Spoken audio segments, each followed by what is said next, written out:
Support from the Meeple Minded comes from listeners like you. The next time you're looking for that new geek-tastic purchase, why not support us by using our affiliate link, where we get a small percentage of the total at no extra cost to you. Go to thecomicshop.co.uk/Meeple Minded. Thank you for your support.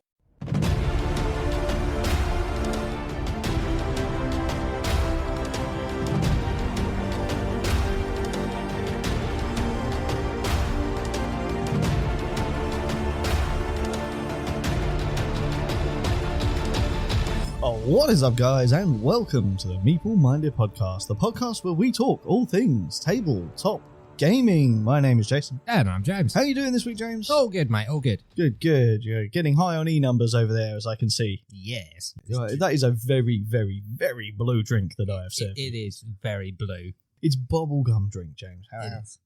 That's how we roll here. It is. It's taking me back to my childhood. It's not Panda Pop, though. It's not. If only it was Panda Pop. Like, if it was Panda Pop, I'd currently be sprinting through your screen door. It's very, very true. They were just rather full of sugar. Speaking of full of sugar, I am drinking a good old British cup of tea. But yes, how has your week been, James? Have you been up to much at all? The usual, Jason, the usual. The usual work. We have been gaming, though. Which is good. And you have finally, James, have done some 30k hobby, have you not? I have done some 30k hobby. What hobby have you done? That's the question. Completed all the infantry. Nice. So what's left from the initial purchase that you made, two months ago at this point? One dreadnought, one tank. That's actually not too bad. Yeah. And then the extra tank that I bought at the same time. Yes. And last night, I believe you took delivery of another dreadnought. I did. We now have bets going on as to how long it's going to take you to actually get to building said dreadnought, but that will, as I said to you last night, that will entirely depend on how long it takes me to source some foam for them, because I do not possess foam for those kits. Yes. And I won't build them until I have foam. It's a very good idea, to be fair, because they're not exactly cheap models, and I've done that in the past and ended up just having models breaking left, right, and centre. I actually ditched a load of my Dominion models that I purchased, built, got halfway through painting, and then basically left them to sit there. And then when I was cleaning up the other day, I found that half of the bits were missing. So I was like, oh, well, these are kind of pointless. Yep. So I never played with them. That was a lot of money down the drain, really. And yeah, not so good. No. But yeah, how did you find building those? Like, because obviously it's been years since you built a GW kit. It has. Were they any better? Instructions good on these? The instructions are good. I actually find they went together quite well. Yeah, I like the little, just the little aids. I mean, some people say the way that they've gone detracts because they're slightly more difficult to, like, unique pose. Mm.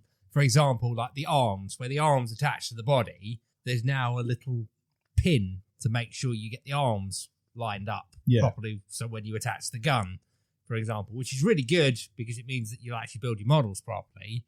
But it does, I mean, obviously you've got to cut it off if you want custom poses and all that kind of stuff. So it's a fine balancing act for what people is. So do you make an easy to build kit? Yeah. Or do you make it super customizable? No, I can understand people's frustrations, because I am one for I like my models to be unique.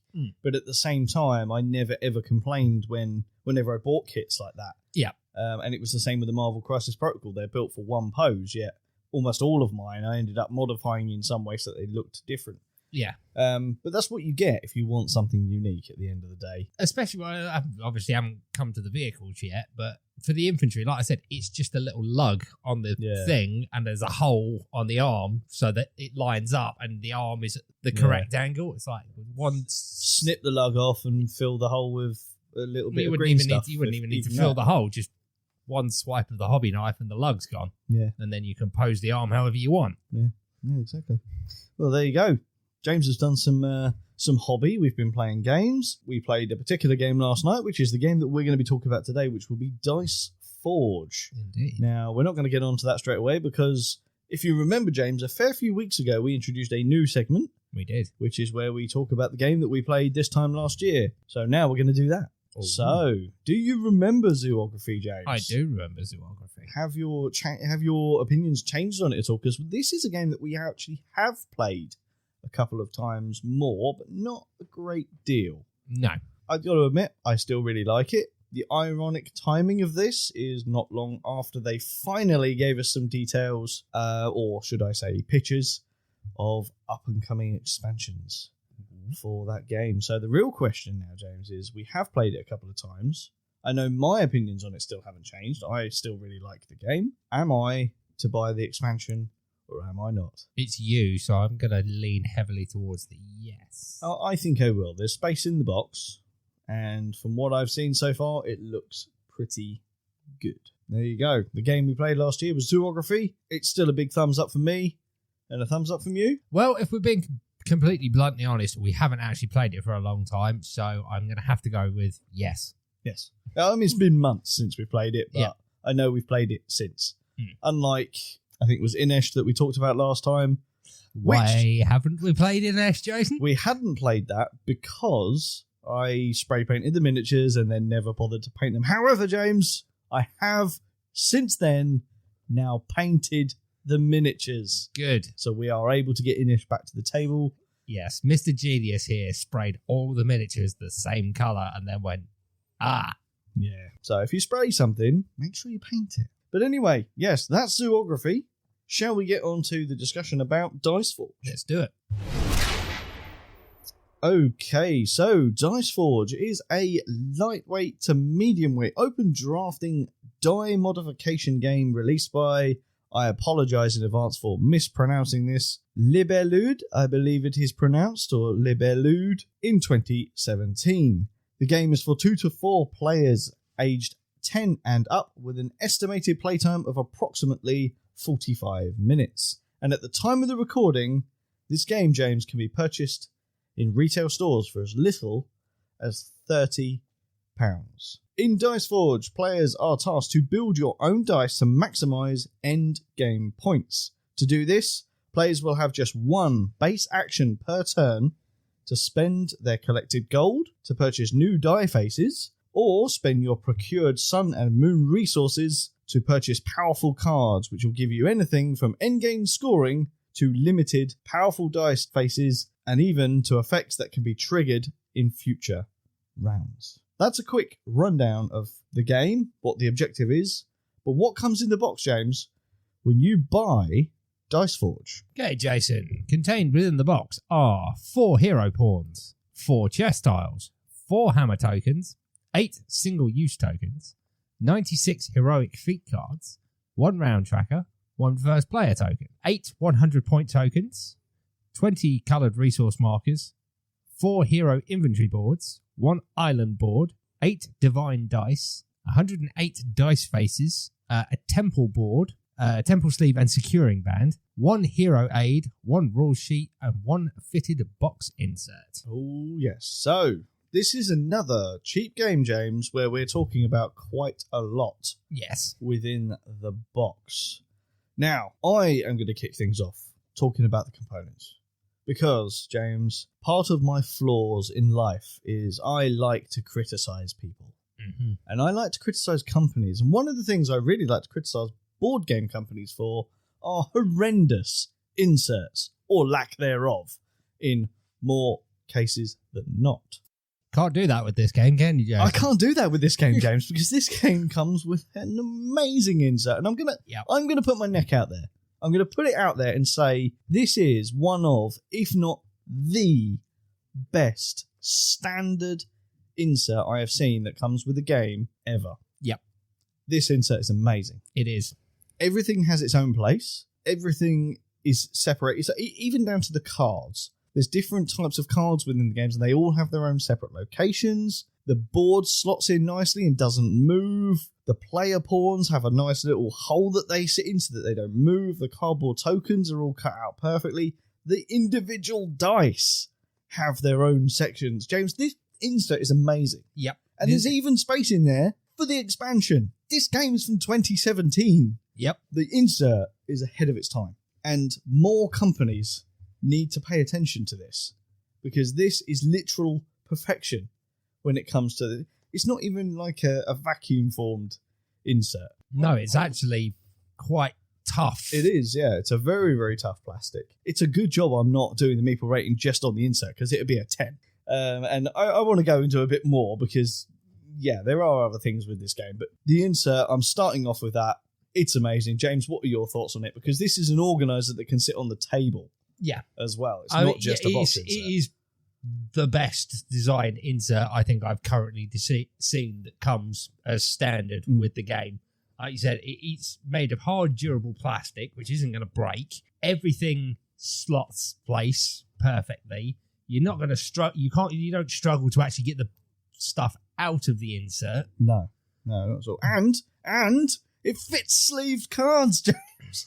It's like they've listened to every criticism you've ever made and gone, well, we don't want to irritate this guy. Yeah, exactly. I mean, I wasn't even around on the scene at that point, but top marks. Really, for the box organisation is absolutely fantastic. I really do love that. However, it's not all about the box organisation. Oh, really? So, I thought we were leaving it right there, mate. It's got a box insert and it's good. We're done. Exactly. I mean, it's amazing. Anyway, let's move on to the other components, the actual components for the game, because believe it or not, James, the box insert is not used in the game. So visually, James, what do you like about the components, and any highlights for you? The components are all great quality for a start. The boards are nice and sturdy. I love the art style. The player boards are all punched out, so all the resource trackers slot into it, so they're not going to slide off. So they're not like that. Dual layered. However, they sort of, it's the top layer of a dual layer, isn't it? So it's missing the bottom layer, but because it's punched right through, it still sits there and won't move. Yeah, which is what it needs to be. Yeah. There's space for the die on the player board. Everything's nice and clear as to what it is. The extensions, which you can purchase, are made of the same material. Which all slot in as well. There's even cutouts that fit in perfectly. For all the expansions where you expand your player board, there's a nice cutout. The forge, which is a card, slots into a nice slot at the top to keep track of it. The main playing board is nice and sturdy. The temple, I think it was called. Yes, the temple, it is made of like plastic, and all the dice faces slot into it, which is really nice. The dice themselves, the dice faces are made of plastic, as are the dice, and they come off really easy. I love this aspect. Modular dice. It's very Lego-esque, those dice, aren't they? Like, even when you take one of the faces off, you've got that classic circle attachment that you will find on a Lego brick. It is a Lego brick with little lines on it so they can't be sued. Exactly. I mean, it's basically a Lego die. Any of those of you that have played the actual Lego games, the Lego board games, it's the same die, basically. It's basically the same one. But yeah, I love it.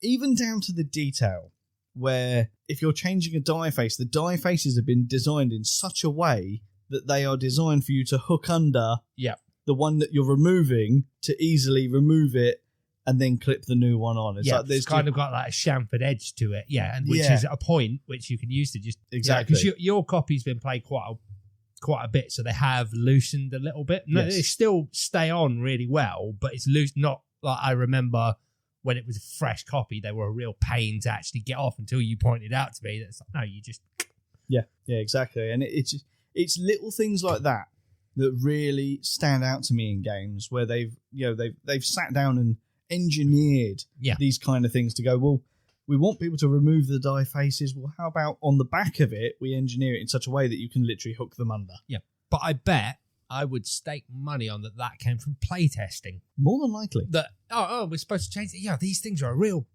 bug, because I bet they were just squares originally until someone went, it's really hard to get this off, and someone who actually probably has a background in engineering went, I know how to solve that. Exactly. Component quality-wise, it's all very, very good. I've got no complaints whatsoever about the component quality. Visually, as you said, the art styling on this is lovely. Theme, I mean, it's got a nice sort of storytelling theme in the sense of the dice that you're rolling for divine blessings.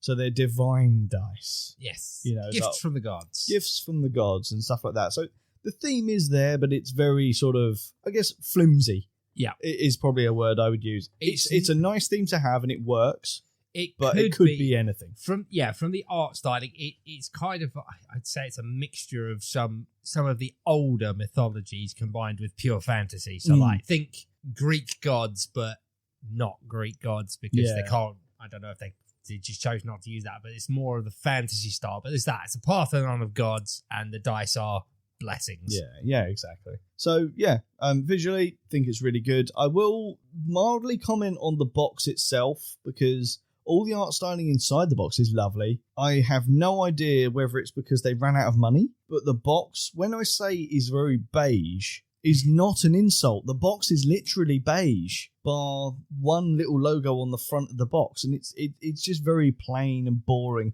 I passed by this game so many times on the shelf because it's just like, it looks beige and boring. And trust me, in the UK, we went through the years of beige. Yep. And we now try to forget that the colour even exists. So, beige is not good. However, once someone sat me down to play it, it was actually a very good game. I went and bought it. But yeah, the box is very boring. Yeah. So, that's a bit of a shame. But once you're inside, that's where the excitement comes. Now, there's a new section that I've added into my components section, James, that I want to talk about. And I've put this in because it's something that I judge all games with, but I never really mention it, and that is rule books. Cool. Because it's something that has to be brought up from now on, I think, because the fact that rule books are so integral to these games. At some point or another, every single person that plays that game is going to need to read the rule book. And if they are not good, then it's probably our duty to say, now, Dice Forge is actually a rule sheet. It's not a rule book, which is good. That's a good start, because this game is very, very simple. I think the rule sheet itself is incredibly well done. It's well illustrated. Everything is done by numbered points. Everything comes with illustrations. It gives you the setup and the way to repack the box on one side. And then on the other side is how to play the game, which is really expanded. It even tells you how to, pop the tiles off and stuff like that. Yep. So I'm going to give them their credit. The rule sheet on this one is good. Can we actually give them some props, Jason, for not only including a box insert, but including instructions on how to use said box insert? Exactly. And it's not exactly a difficult box insert to understand. But someone has taken the trouble to go, if you want it to fit back in the insert exactly as you got it out, here's the instructions on how to put it away. Exactly. So, yeah, again, I have to give props to the rules on this. It is a very simple game, so that probably helps. I'm giving them a nice mark for that. The rules are good in this. They're easy to understand. That could be because the game is a very easy to understand full stop, which we will get to in the gameplay. But rules section for me, good. What about you? I'm going to agree with everything you said because you are the rulebook king. I'm not. But you tend to learn the games from me. Out of our process, you are, because it's you that sits down and initially learns the game. Then you teach me. Then we bring it to the gaming group. So for the most part, everything is nice and simple. There is a game that we are going to be reviewing very, very soon where the rules are not good and it's really hard to be family friendly when we talk about that. But that's a future episode. Wonder what game you're possibly referencing there, Jason. Yeah. Look forward to that one. That's going to be a long episode. Yeah, you do realise it's been long enough now. We actually have to play the damn thing again. Yeah, I know, it's not good. Right, one final section, James, for the components, and that is quality. James, I think we've kind of covered this. In short, quality for you? Yeah, it's great. One thing I also didn't say, which I really like about this game as well, is going back to the temple board, which is it's hard plastic. It's got nice slots for all the dice faces. Comes with a cardboard sleeve to slot over it and an elastic band to go around it to keep all the dice faces in when it's in the box. Exactly. And just to add on to that one as well, that cardboard sleeve also has the picture depicting where all the pieces should go, because if you're in a 4-player game, a lot of those dice sides will have been used. Yeah. So to know where they go back, nice and simple. Yeah. Fantastic. It's a big, it's literally a picture of the board in 1-to-1 scale, which slots over the actual board. Yeah, it is perfect. So there we go. I think we've creamed enough about the components in this game. James, let's talk about the gameplay. The gameplay, Jason. How do you feel about the game? Do you enjoy it? Yes. What do you like? What don't you like? I like the whole, as I've already said, the whole changing of the dice faces, which is an integral part of this game, because they start off with very basic sides, and the point is you want to be rolling good stuff. Yeah. So you have to upgrade your dice. Yeah. So I really like that sort of... It's very sort of engine building. I was literally trying to think pseudo engine builder. Pseudo engine building, pseudo deck builder kind of thing, because you are essentially building a deck, but not with a deck. It's the dice. It's the dice, but you've got two of them, so your faces... You have to think what your possible combinations of rolls are, and your two dice the faces have to synergize with each other. Yeah. I as always, I've broken mine down into pros and cons. For me, pro number one, the teach of this game is incredibly simple. One, because that rulebook is really good. Two, because the game is nice and simple. It's not deemed as a gateway game. However, I think it probably could be, because it's that easy to teach. There are some mechanics in this that might be a bit difficult to understand if you have literally never played a game before. However, 1 to 2 turns, I guarantee you will know what you're doing. I would say Gateway Plus, purely on the fact that I agree with everything you say about how simple it is, but for a newbie, it looks quite intimidating when it's on the table. Yes. If you don't know it's simple, you might look at it and go, ooh. Yeah. That looks complicated. Yeah. It's really not, but first impressions. Yeah. So I would label it as Gateway Plus. Okay. That's fair enough. Yeah, I mean, I would probably put it a little bit less than that, but we're sort of talking lightweight to medium type of game here. Another one. This is a massive, massive pro for me, and I think you will agree with me on this one.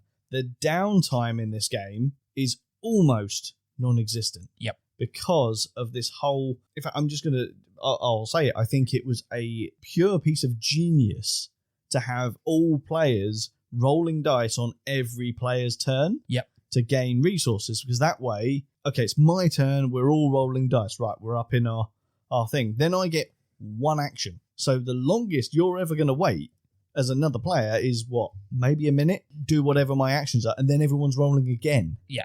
So it's not like, I've done my turn, right, I'm going to go and buy a drink, going to go and have a cigarette, going to go and do this, come back, right, what's gone on? So no, it's so integral that you stay sat down at the table. I love that. I do love that. You know, maybe slightly longer if you use the mechanic where you get an extra action. But yeah, the downtime is minimal because, as you said, your roll a dice, take an action. If you're not taking that second action, next player, everyone rolls a dice, they take an action. Yeah. Do you know what? It's almost as if, James, somehow you read my notes, because the next section I want to talk about is actually strategic gameplay. Yes. And one of the things I want to talk about in that strategic gameplay is that second action. Yeah. Because you only ever get one base action. I have a feeling I know what the other thing you want to talk about in strategic action is. Oh, we shall see. Is it potentially knocking players off of spots? Not particularly. But that is something that we can talk about. So yeah, as I said, strategic gameplay, I didn't think when I first played this that there was going to be much room for strategic play. I thought it was all... Yeah, because it's a dice-based game where you're rolling dice. It's going to be all lucky, Ameritrashy type game. However, I was wrong, because there is a lot of strategy. You know, I could adopt a strategy where I'm going solely for changing die faces. Or I could adopt a strategy where I'm going solely for those cards, you know, the powerful cards, which are going to give me end game scoring. Mm-hmm. I could go for ones that do none of that, and it's literally just points. Even down to the dice, I could go for nothing but victory points on my dice. You know, there are so many avenues that you can go down in here, and I don't think you're penalised for any of them. No, they're all viable. Yeah, we played this game last night, and I think all of us, all 4 players, had different strategies, and yet we were all within 10 points of each other at the end of the game. Yep. So I think this is an incredibly well-balanced game. What about you? I would agree with all of that. It is, no matter which avenue to victory, because ultimately you win this game via victory points. But all of those strategies you listed are perfectly viable. Yeah. You can't really block people from their objectives. There is very, very minimal player interaction, I think, within this game. Obviously, the die faces in the temple, they are a shared component, so I guess if there's only one of a particular one left, and you might think, oh, well, I think James is going to want that, so I could take it, but it's a bit pointless. At that point in the game where there's only going to be one, because you're talking about the high, it's the 6, the 8 and the 12 yes, that are really worth it. And I'd argue really it's only the 8 and the 12 that are strategy breaking. But by the time they're empty, even in a 4-player game, it's damage control rather than you can't really stop someone from getting their objective. You can only limit the damage. I mean, the other good thing is, I mean, you're talking about the 6, 8 and the 12. For reference of that, that's the cost to buy those die faces in gold. And they range from 2 all the way up to 12. Now, someone could go solely buying the 8s and the 12s, which are really, really powerful. Yep. However, you still have to roll the die. Yeah. So there is still the element of luck. So I might have 4 sides of all 4 of the 12 costed ones, which are really powerful. Yeah. But there's still 2 sides on that die that could be basic. Yep. And what are the odds that I'm going to be rolling them? Because I'll tell you what, after the game last night, those odds are blooming high. Yeah, there's a lot. I mean, there's a lot to discuss in strategy section, Jason, because I've got one, if you wouldn't mind. Oh, of course. The fact that you can't overrun your scoreboard unless you buy an extension tile. Yes, and you'd think, to be honest, because all of them go up. The gold goes up to 12. The sun and the moon, they go up to, I believe it's 6. And you sort of think to yourself, as oh well, they're quite high numbers. That's not going to be easy to do because you're rolling on every player's turn. If you get gold on your die every single day, the amount of times yesterday it came back to my turn, I had the full gold, and I probably could have had a lot more if I'd extended my board or bought the forge, because you've got the extension board which adds another 4 gold and 3 stones, so it'd be 9 stones, 16 gold in total, and you've also got the forge card which you can dump extra gold into which translates to victory points at the end. So that's normally, I don't tend to go for the extension board, if I'm honest. No. Because I find it quite reasonably difficult to overrun the sun and the moon stones. Yes. Yeah. Gold, however, is very easy. I normally try and grab the forge early on just as a place to dump excess gold. Yeah. Because it's by far the most common dice face. Yeah. Yeah. I mean, obviously, that sort of adds into the replayability aspect of this. For the record, the forge is part of those cards that will be changed in different games, so that won't always be there, but when it is there, is a fantastic option to have. I kind of regret not buying it in the game we played last night, because like you said, the amount of times I was wasting gold rolls. I was exactly the same. So we alluded to it a little bit. I'm going to talk about it now. Another strategy that you really have to think about in this game is that whole, I've only got 1 base action. However, there is a mechanic in the game where you can spend 2 fire in order to have a second action. Now, the reason that would be a strategic thing is, as you guessed, with the fact that their track only goes to 6, means that those particular symbols are incredibly hard to get in the game, especially if you haven't upgraded your die to have more die faces with those symbols on, because you start the game with 1 of each. And it's very, very minimal. Very, very hard to do that. Do you think that's a viable strategy? I mean, I use it a couple of times where it's like more towards the end of the game where I'm just sort of like, I could really do with that die face. However, I could also really do with that incredibly powerful card. However, I could spend 2 fire in order to do both.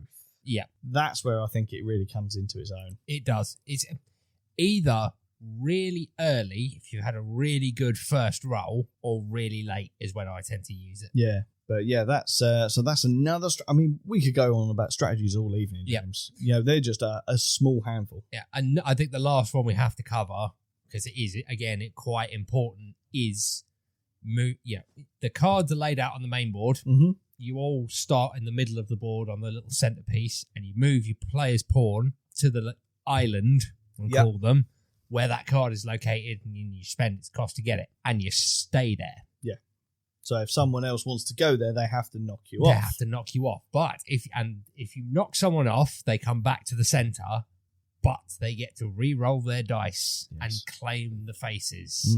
So yeah, there's a bit of strategy involved there as well. Like, I really do want that card, but I might If Jason, for example, has got some filthy dice faces, do I want him re-rolling those dice or getting an extra roll, considering he's about to roll them anyway when my turn ends? Yeah. So, yes, lots to think about. However, because it's only one action, for the most part, maximum of 2 actions, I don't think analysis paralysis is a big thing in this game. No. But you are, because you're rolling dice and then someone else, I don't know about you, because and that's all you're doing until it gets round to you. In a 4-player game, I already know what I'm going to do. Yeah. By the time it gets round to me. Yeah, because there's very little player interaction, it doesn't. You can plan something, and the very rare occasion where because for the most part, like the cards on the field, for example, there's usually 4 of each. Other than the really high-costed die faces, there's 4 of each of those. Yeah. It's very, very, very rare, and probably more late game. That someone's what actually, you've planned to do, someone has blocked. Exactly, yeah. It's incredibly rare. So I think the player interaction side and potential for hate drafting is almost non-existent. Analysis paralysis is almost non-existent. Yeah. Downtime, almost non-existent. I'm struggling to find negative things to say about the game. I have got a couple, but is there anything negative that you don't like? Because I think when we were talking about Project L, for example, you didn't so much like it at the higher player count. Yeah. Do you think this one suffers from the same problem? No, I don't. I think it is a very different game at high and low, but I think it works with both. Yeah, because there are rules to scale it. For the, like, for example, with the 2 players, I think you do a double roll at the start and get double the blessings. Yeah. I think in a 3-player game, you do 1 less round. Yeah. If I remember correctly. And then the 4-player game, you do the lot, but you only do the 1 roll. But that actually leads me on to one of my cons. And that is that, for me, it feels just a tad short. The game feels a little bit short. It's a 45-minute game. Mm-hmm. It's almost as if it's 15 minutes too short.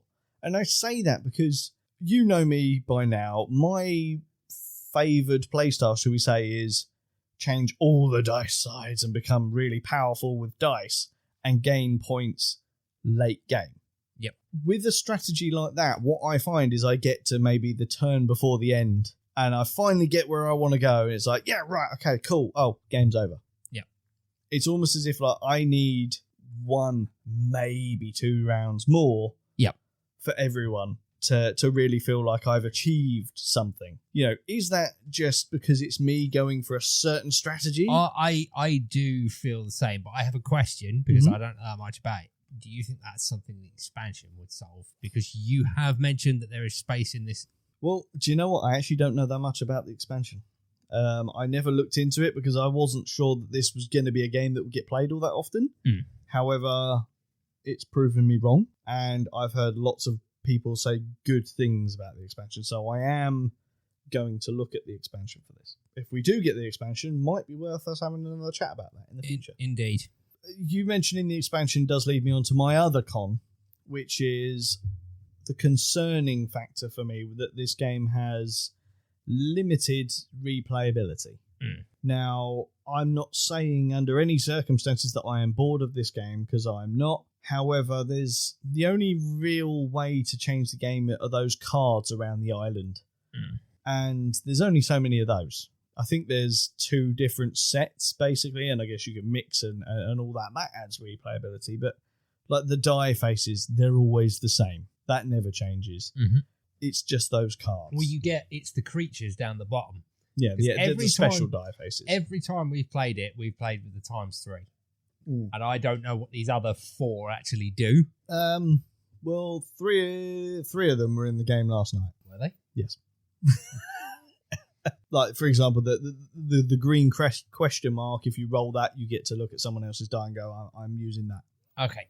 The ×3, it's pretty obvious. It's ×3, whatever the other dice was. Yep. Some of them, as you can see down there, is you get both of those effects. So it'll give you, I think it's like a resource and victory points or whatever the other ones are. Off the top of my head, can't remember what the other two are there. But yeah, the replayability aspect for me comes in with those cards, and I think that's what I would want from an expansion is more replayability.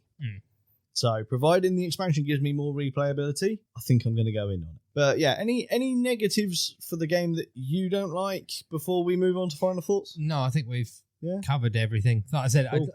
I do feel like, to echo what you said, but I do feel like it needs a couple of extra rounds.